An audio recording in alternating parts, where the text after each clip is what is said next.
Welcome to SS999 news. నేను ASHA Paramesh. SS999 viewers అందరికీ శివరాత్రి శుభాకాంక్షలతో విశాఖపట్నంలో సాగర తీరాన ఆధ్యాత్మిక ఝరి అప్పికొండ క్షేత్రం సృష్టి స్థితి లయ కారకులు బ్రహ్మ విష్ణు మహేశ్వరులు. అందులో లయకారకుడు పరమశివుడు. శివునిగా ఈశ్వరునిగా వివిధ నామాలతో భక్తులతో పూజింపబడుతూ బోలా శంకరునిగా భక్తుల పాలిట కొంగు బంగారంగా పూజలు అందుకునే దైవ పరమశివుడు. పరమశివుడిని పూజించే ప్రత్యేక పర్వదినాలలో ప్రతి సంవత్సరం వచ్చే మహాశివరాత్రి అత్యంత ముఖ్యమైనది. ఈ సందర్భంగా విశాఖ జిల్లా గాజువాక సమీపంలోని అప్పికొండలో వెలిసిన శ్రీ సోమేశ్వర స్వామి దేవస్థానంపై ప్రత్యేక కథనం.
అరుదుగా ఉంటూ ఉంటాయి.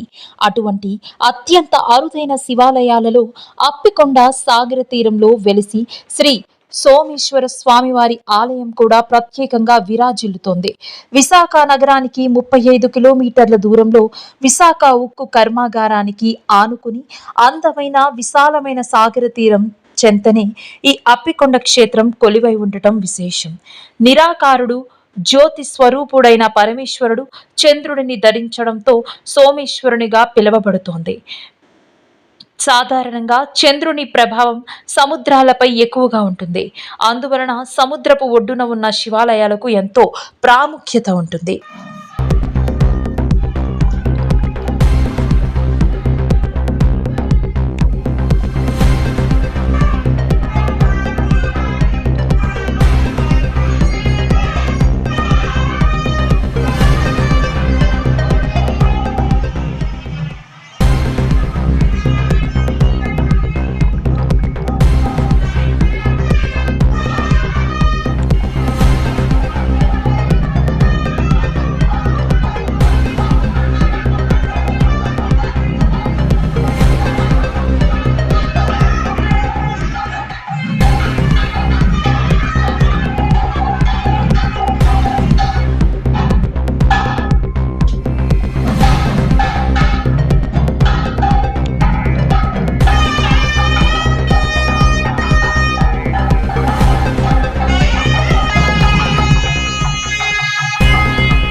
వారి వివరాలను అనుసరించి ఇసుక తిన్నెలలో వెలిసి శ్రీ సోమేశ్వర స్వామివారి ఆలయ ప్రాంగణంలో మరొక 3 చిన్న దేవాడ భేదాలు కూడా నిర్మించబడ్డాయి.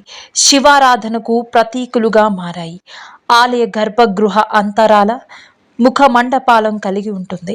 సోమేశ్వరుని ఆలయానికి ముందు భాగం మండపంలో నందీశ్వరుని విగ్రహం ధరిస్తుంది. అలాగే గర్భగృహంలోని మధ్య భాగంలో నునుపైన శివలింగం ఉంటుంది. ఉత్తరపు గోడలో దర్శనమిస్తుంది. ఇక ముఖ మండలంలో విష్ణు, కార్తికేయ, నటరాజ, గణేశ, మహేశ్వరునితో కూడిన 5 విడి విగ్రహాలు దర్శనమిస్తాయి. క్షేత్ర చరిత్ర 14వ శతాబ్దంలో ఈ ఆలయాన్ని చోళులు నిర్మించారని శాసనాలు చెబుతున్నాయి. ఈ దేవాలయం 6, 8, 10 శతాబ్దాలకు సంబంధించి 1400 సంవత్సరాల చరిత్ర కలిగి ఉంటుందని ఆలయ ప్రసిద్ధి చెందింది.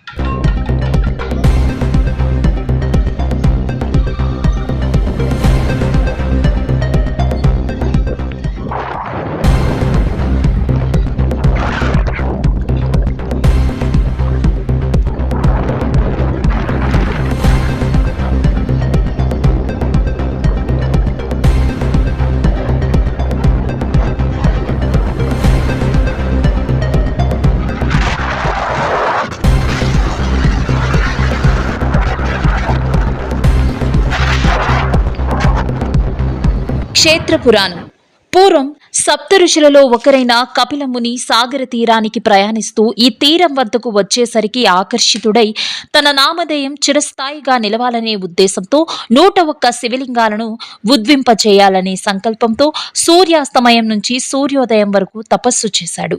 అయితే 100 శివలింగాలుగా మాత్రమే ఉద్భవించడంతో ఆవేదన చెంది కపిల ముని శివుడిని ప్రార్థించడంతో పరమశివుడు తన ఆత్మలింగాన్ని అక్కడ ఉద్వింపచేశాడని, ఆ ఆత్మలింగమే ప్రస్తుతం అప్పుకొండగా క్షేత్రంలో సోమేశ్వర స్వామిగా విరాజిల్లుతోందని పురాణం చెబుతున్నాయి.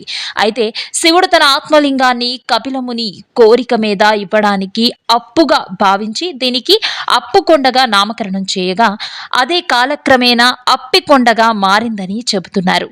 అయితే కపిలముని తపస్సుతో ఆదివారం రాత్రి తెల్లవారితే సోమవారం గుడిలో లింగోద్భవం జరగడం వలన ఆ రోజు స్వామికి ఇష్టం కనుక సోమేశ్వరునిగా పేరు వచ్చిందని చెబుతున్నారు. కాగా 100 శివలింగాలలో 5 మాత్రమే ప్రస్తుతం దర్శనమిస్తుండగా మిగతా 95 శివలింగాలు భూగర్భంలో ఉన్నాయని చెబుతున్నారు. ఇది ఈ కథ యొక్క క్షేత్ర పురాణం. మహాశివరాత్రి ఉత్సవాలకు ప్రత్యేక ఏర్పాట్లు దేవాదాయ ధర్మాదాయ శాఖ, రెవెన్యూ, జీవీఎంసీ, పోలీస్ విభాగం, వైద్యారోగ్య శాఖ సంయుక్తంగా భక్తులతో కలిసి చక్కని ఏర్పాట్లు చేస్తుండగా స్వచ్ఛంద సంస్థల ప్రతినిధులు కూడా స్వామి సేవలో ముందుంటున్నారు. ఆర్టీసీ వారు వివిధ ప్రాంతాల నుంచి అప్పుకొండ శివాలయానికి ప్రత్యేక బస్సు నడుపుతున్నారు. లక్షలాది మంది భక్తులు స్వామివారిని దర్శనం చేసుకుని అనంతరం సముద్ర స్నానాలు చేస్తారని అంచనా వేస్తున్నారు. నేను విశాఖపట్నం స్టీల్ ప్లాంట్లో ఎంఎంసీ డిపార్ట్మెంట్లో ఈశాత్రి సెక్షన్లో జనరల్ ఫోర్మెన్గా పనిచేస్తున్నాను. కవిగా, రచయితగా, రేడియో టీవీ ఆర్టిస్ట్గా నాకు అనుభవం ఉంది. నాకు చిన్నప్పటి నుంచి కూడా సమాజ సేవ అంటే చాలా ఇంట్రెస్టు.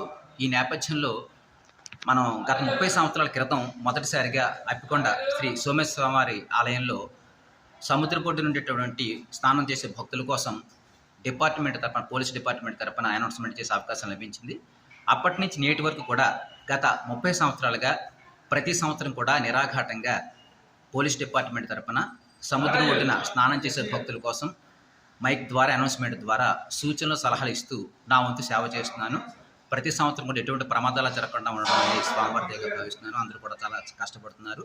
ముఖ్యంగా నాకు ఇంతటి చక్కటి అవకాశం కల్పిస్తున్నటువంటి పోలీస్ డిపార్ట్మెంట్ వారికి ప్రత్యేక ధన్యవాదాలు తెలియజేసుకుంటున్నాను. అలాగే నాటి నుంచి నేటి వరకు కూడా నన్ను ప్రోత్సహిస్తూ అనేక ప్రశంసా పత్రాల ద్వారా నన్ను ఎంకరేజ్ చేస్తున్నటువంటి ప్రతి పోలీస్ అధికారి వారికి, వారి సిబ్బందికి కూడా ఈ సందర్భంగా ప్రత్యేక ధన్యవాదాలు తెలియజేసుకుంటున్నాను.